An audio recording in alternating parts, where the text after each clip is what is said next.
Hello and welcome to this week's episodes of The Calling.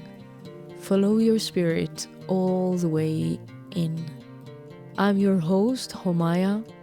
Join me in this journey of self-awareness, soul frequencies, and spiritual revelations. Let's fly.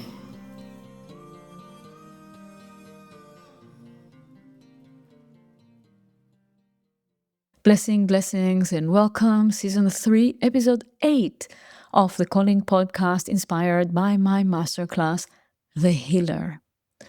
In today's conversation, we're going to open up a terminology that I've been working with for many years, the awakened healer. I want you to feel why this matters, and I want you to allow yourself to be transformed as you're listening to this episode. Many healers woke up to their gifts through challenges, through something that pushed them to find light, to find God, to heal themselves, to shift, to change. And the power of it was so meaningful and so important that it was impossible to avoid supporting and inspiring others and activating others. We often assume that the challenge is what made us who we are, that the breaking point is what opened the door to having those healing abilities. But I want us to recall that that was only indeed the door, and open up to large, expanded perspective. We're going to dive into the missing piece. I want you to take a deep breath, let your heart be open, listen with your entire being, full presence. Let's look together what truly moves someone from the wound to the healer, and then further to the awakened healer. Welcome. So, I started to speak last session about the awakened healer. And the awakened healer is a terminology that I'm working with for probably 11 years now. And I see that this is an essential terminology to bring forth in our communion, in our collective space of healers. Now, question: how many of you woke up to the healing abilities through a challenging experience? Whether that was a challenging experience in their childhood, or an experience that you had to go through as an adult, or a limitation that you had to pass through, but something might happen and pushed you to find solution, to heal yourself, to support others to heal themselves. So what is it?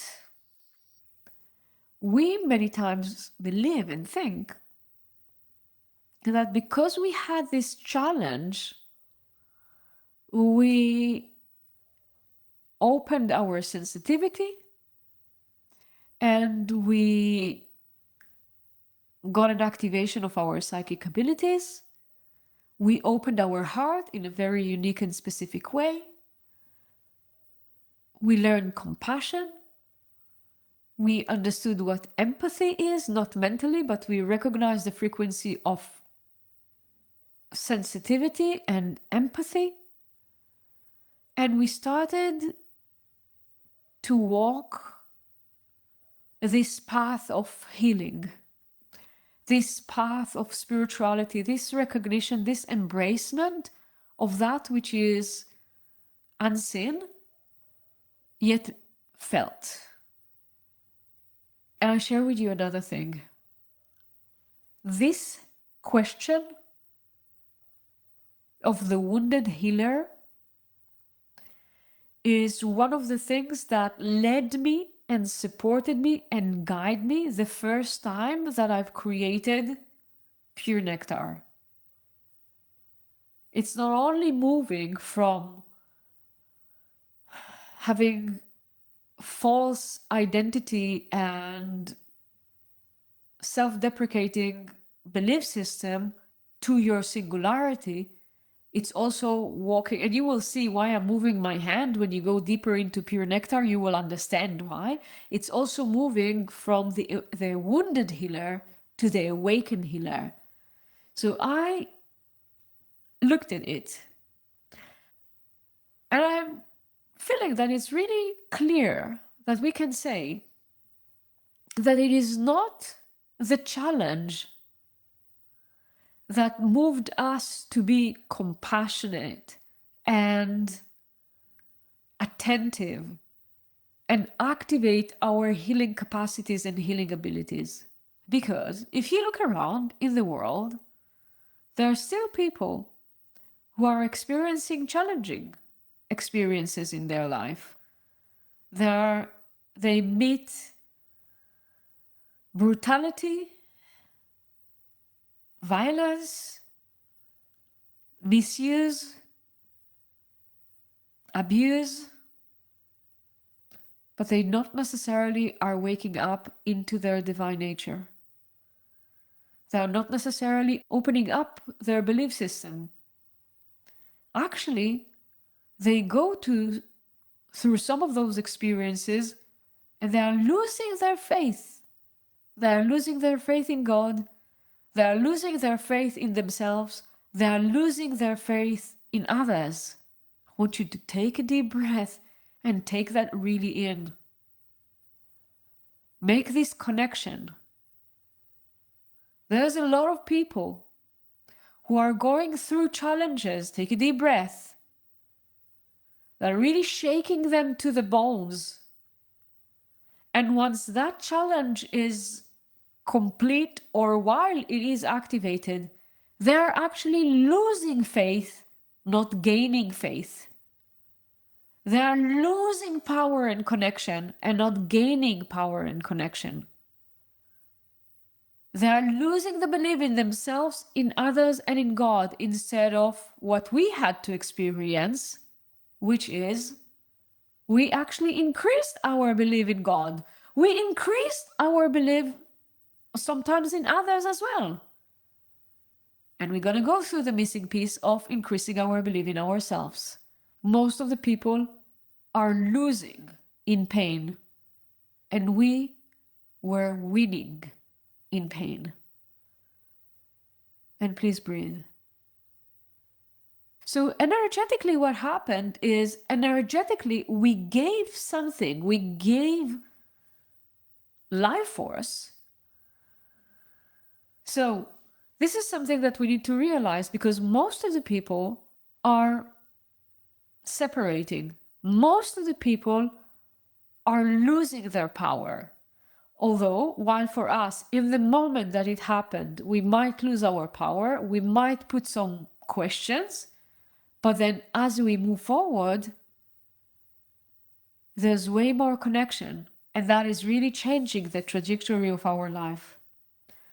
So the myth of the wounded healer is a powerful myth. The myth of the wounded healer is almost an establishment of the energetic healing industry in the Western world.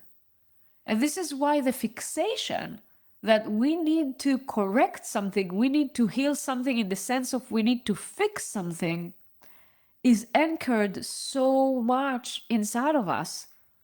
Not only we are living life with the common medicine saying, let's fix, let's put something on it and let's glue it or connect it and fix it. Not only that, we also are dealing with, we had to heal ourselves. We have a wound, and we're not paying attention that the way that we treated ourselves, we actually led ourselves to an advanced version. The healing didn't bring us to who we were in the past before. Because what happened led us to the challenge, and the challenge led us to the awakening, and the awakening led us to the healing. So we're not coming back, we're moving forward. However, as we're seeing, and as I was sharing about those level of plateaus and the glass ceiling that we can experience, I also highlighted this dynamic that we have with the pain, the dynamic that we have with what we still need to believe in, and we're not speaking about God, a piece of the story we still need to believe in. Why?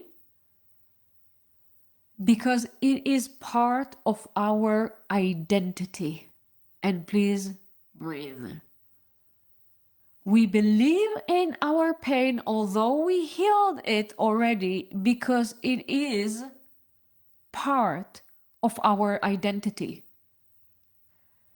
Do you know this phrase that is saying, when there is a trauma and there is a challenge, this is the place where light comes in, correct? You hear that? Are you familiar with that?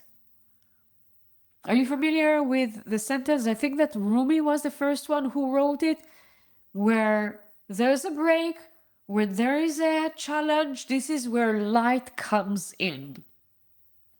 My vision is very different. Where there is a break and there is a challenge, this is where ego comes in, and this is where light shines out. And here is what I want you to know. Most of the people are working on their ego because their ego separates them. The ego separates them in the presence, in the attitude of, I'm not connected, I'm not one, I need to be right. I need to have ideas of who I am and what I am and what have been done wrong for me and what abused me and what discharged me or disgraced me. And therefore, I gotta separate, I gotta disconnect, I gotta move away.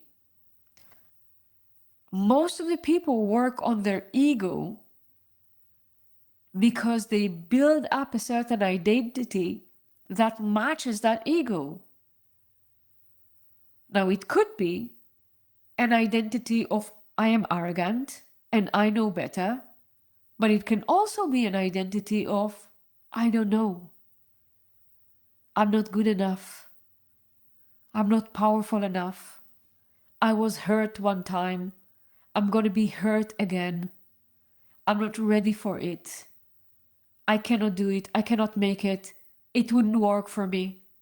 And please breathe.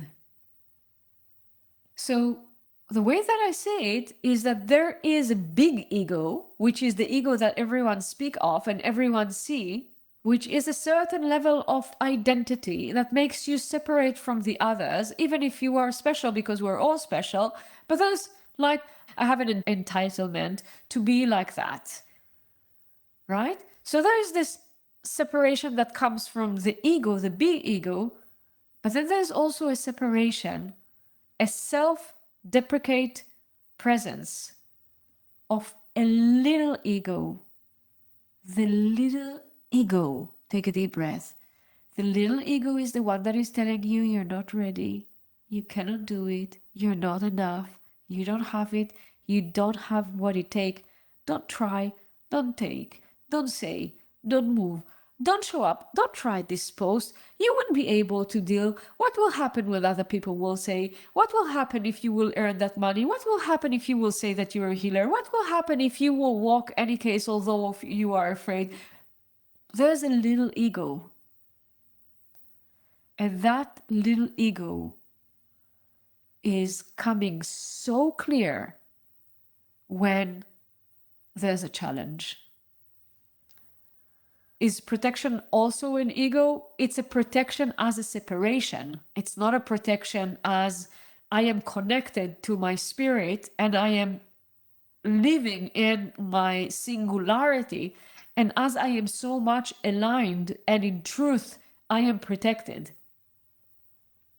If someone is aligned, if someone is in truth, if someone is speaking his clear voice, then you're protected. There's no better protection than this one.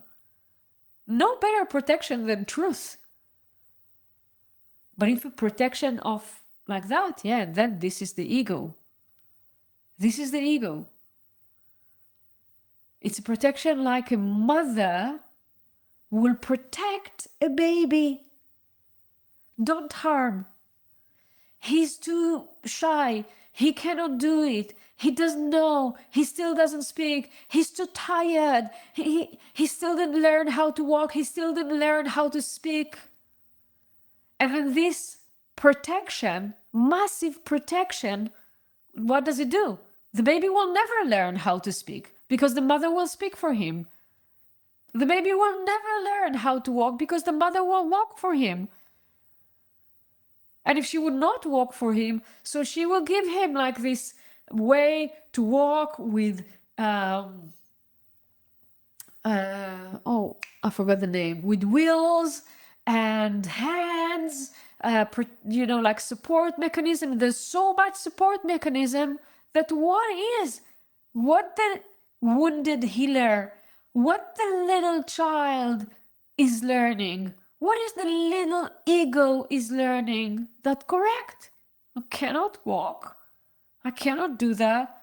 I'm gonna fail. It's gonna be hard. I don't have the voice. I don't have the power. I don't have the capacity. I don't have the energy. And please breathe. This is what the little ego is saying. Correct. I shouldn't have tried it. So yes, this is protection. It is separation. A little ego that keep on controlling you and telling you what you cannot do because you're still not ready. As long as you are in love with the wound, your own wound, as long as you are in love with your own wound, the glass ceiling gonna keep being there because it will match your frequency. It will match your vision. You wouldn't dare to speak more truth.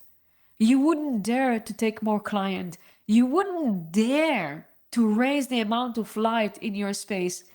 I know that because I've been there. I'm not teaching you anything that I just sat on the table, on the chair and got it by channeling. None.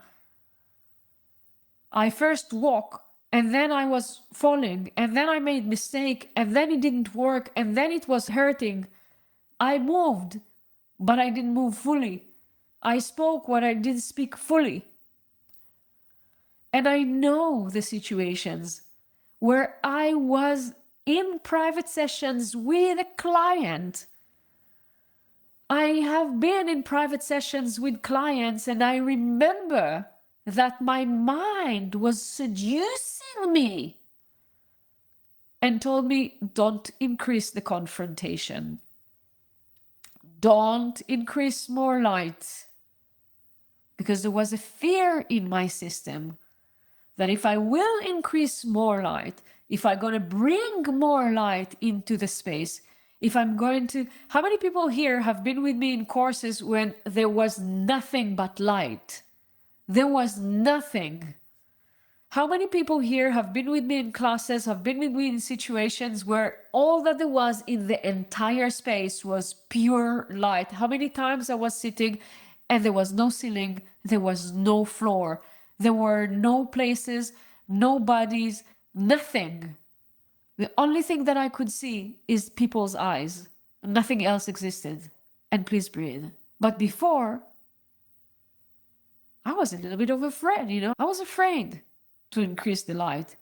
I was afraid to turn the volume on. Why? Because my little ego was telling me you wouldn't be capable to carry that. I don't know what we're going to see. I don't know what will come out.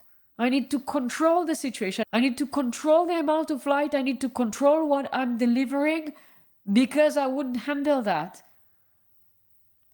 It was in classes, it was in private sessions until no more. And in order to do no more, I had to say goodbye to my wounded healer. I had to say goodbye to my attitude towards my wound. And please take a deep breath. This is such a big transmission. Take it as deeper as you can. As deep as you can, excuse me. Saying goodbye to your wound is terrifying. Now, the wound would never disappear. It will always be there. If you miss a finger, or your heart was turned into 2 or 3 or gazillion pieces, if you have seen distortion in a way that, like blow your mind, that will never disappear. But your attitude toward that can change. That can change. One of the things that I'm telling you, and I'm telling you clearly, very clear here, you will control your growth, your speech, your finance, the love in your life, the joy in your life, your confidence. You will control all of that. If you still want to lead with a wounded healer.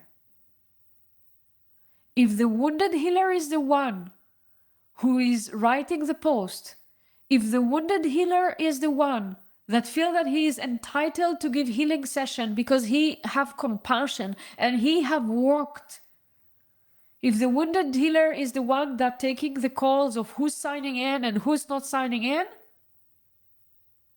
we're limited. Well, we move into unlimitlessness. I don't know even if I speak correct English now. We move into it when we accept that we can start to create a space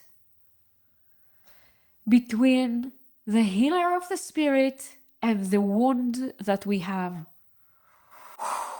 Space. A space. We trust the wound. We trust divinity. Not only we welcome that we were connected before the wound was there. We were in connection to source, in connection to our spirit. We were already empath. We were already intuitive. We were already psychic. We were already caring. We were already compassionate before it happened. This is why after it happened, we became more. And we can say, okay, it opened up the little ego who influenced my identity and made me identify with that wound. So now I am saying to myself, I am that and that inside of me. I'm not going everywhere and I'm saying, I experienced raped, I experienced 3 raped, I experienced sexual abuse, I experienced physical abuse, I experienced emotional abuse, I experienced loss, I experienced, no one is going like that. But inside there's a code. And the little ego is building your identity upon this code. I'm wounded, so I do not deserve. And all I need is this protection of the spirit that I activated even more inside of me when that happened, but I was already connected. It just got amplified afterwards. So my experience for my own self is that I had to say goodbye to this old identity of the wounded one and of the wounded healer. I had to be really bold in the way that I'm moving in life. Your self-esteem questions, your self-doubt questions are so strongly inside of you because they have a reason. You're not taking care of yourself. You are doubting yourself. It's not self-doubt in the presence of others. The ego is not coming in the presence of others. It is coming because you welcome it. Come on, ego, separate me. Tell me that I'm not good enough. Tell me that I'm not adequate. Tell me that I cannot do it. Tell me that I cannot handle. And there's no force inside of you that say, no more. No more. I'm adequate. I'm moving. I'm showing up. I am creating. I'm stretching. And of course, we can have the wisdom of stretching in a way that matches our nervous system, stretching in a way that matches our aura, our style. But it cannot be that we're going to live this life like little children. Well, we were designed to lead the world, that we are a messenger of God. And again, it doesn't mean you need to go up and perform a show and stand on the stage. No, when you smile to other people, you lead the world. When you care for other people, you lead the world. What is your style of caring? Okay, but can we amplify it? Can we have the freedom to be an awakened healer? The one who understands the truth in a level of embodiment. We're not here to fix. We're not here to fix. We are an extension of the divine. Can we take that and really move as that? Holding the space for beauty, holding the space for grace, holding the space for light in this world for ourselves and for others. Can we show up for that game? Because this is the awakened healer. He knows that everything is stories, not because he read that in books. No, not because he read that in books or because it was interesting somewhere or because it is a concept that he can echoes or she can echoes with. The awakened healer, she said goodbye to her stories. She doesn't believe her stories. She doesn't buy them. She leads herself to the next level. She leads herself to the next stretch. She leads herself to the next impact. She leads herself to the next financial game. She leads herself to better love. She leads herself to better intimate relationships. She leads herself to a greater level of embodiment of the divine. She surrenders to divinity as an act of power. She is willing to take risk because the risk just invite more spirit to come in. The ego, the little ego, will not guide you forward. The little ego will not tell you to take risk. The ego, little ego, and also the big ego, wouldn't tell you to do something that is not reasonable. That you look at the account, you look at the Excel file, you look at the numbers, you look at the time, you look at the clock, and you say, it's impossible, I cannot do that. It will keep controlling. Please take a deep breath. Okay, beauties, we're coming to completion. That was a very, very powerful session. It landed so well, so I'm super happy. I love you. I bless you. Thank you so much. As we come to completion and close episode 8, I invite you to take a deep breath together with me and let all of it land. Open up and activate the awakened healer, the one who stops leading with the wound, the one who leads to create, to bring light, to generate unity and wholeness.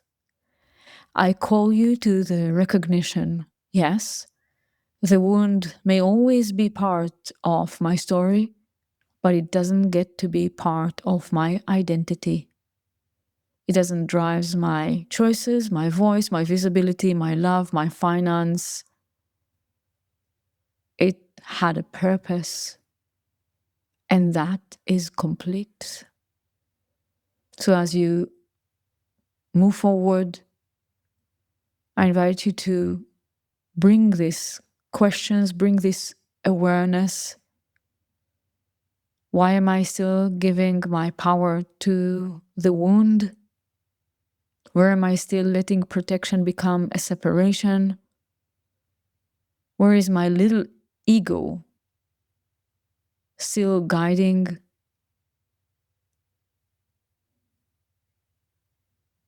Telling me that I'm not ready, I cannot do it, I cannot show up, I cannot speak.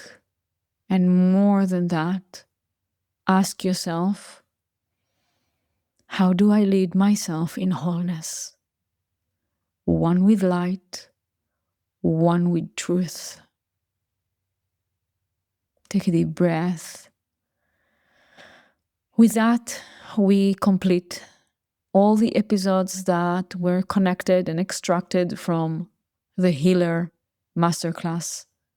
I invite you to contact me and share with me how it lands. And of course, share that with the people around you, as this is such an important conversation for everyone who leads with self-awareness, with energetic healing. That is a big blessing. Let your system integrate, let your heart soften, let your spirit come forward, and let yourself elevate. I love you. I bless you. Thank you so much for being here. Thank you. Thank you for listening and being part of this great conversation. You will find all the relevant links in the show notes, as well as a link to a meditation for you to feel more connected to your spirit and aligned with your soul contract. Please, if this episode touched you, leave a review, like, and subscribe. Feel comfortable to share it with your friends, family, and colleagues, because everyone has a calling.